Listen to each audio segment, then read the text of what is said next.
Hello, magandang hapon po sa inyo. Medyo maganda po yung panahon ngayon dahil po ay medyo mainit at hindi masyadong maginaw. Pero si Lolo is still wearing jumper. At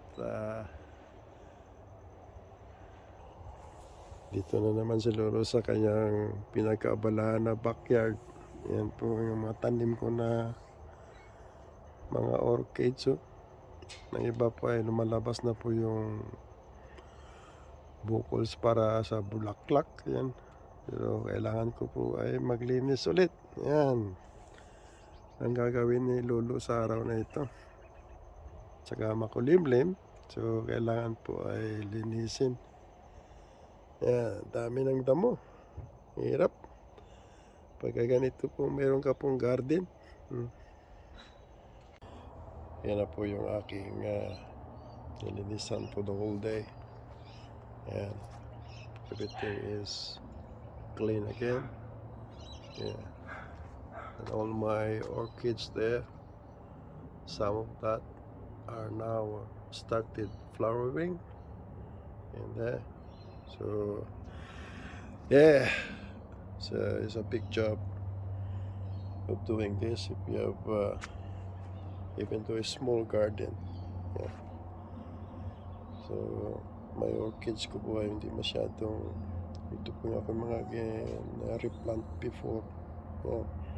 Still growing also. Growing well. So yun po yung mga chili ko ay nilinisan ko na naman. Yan po ang nangyari sa mga chili ko. Yan, dahil po winter, so they're not growing well. So meron naman po iba, okay naman. Yan. Pero marami pa rin bunga, pero hindi naman mahilig si Lolo sa chili.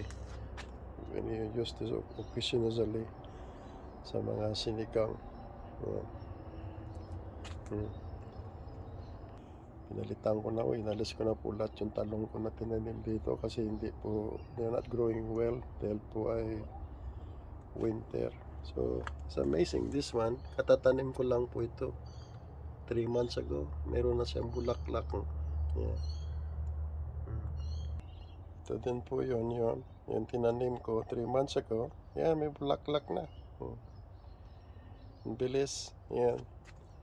Kasi kung punong-puno po sa isang pot katulad nito, I have to transfer this one again. Yan. I-replanting ko na naman po ito. Ito naman po iba namang klaseng orchids po ito. Yan. Chinese orchids ito. Hindi ko alam po yung kanyang pangalan ito.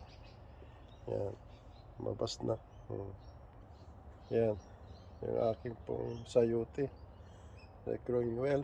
So, malinis na naman po yung aking backyard. So, I'm going to plant another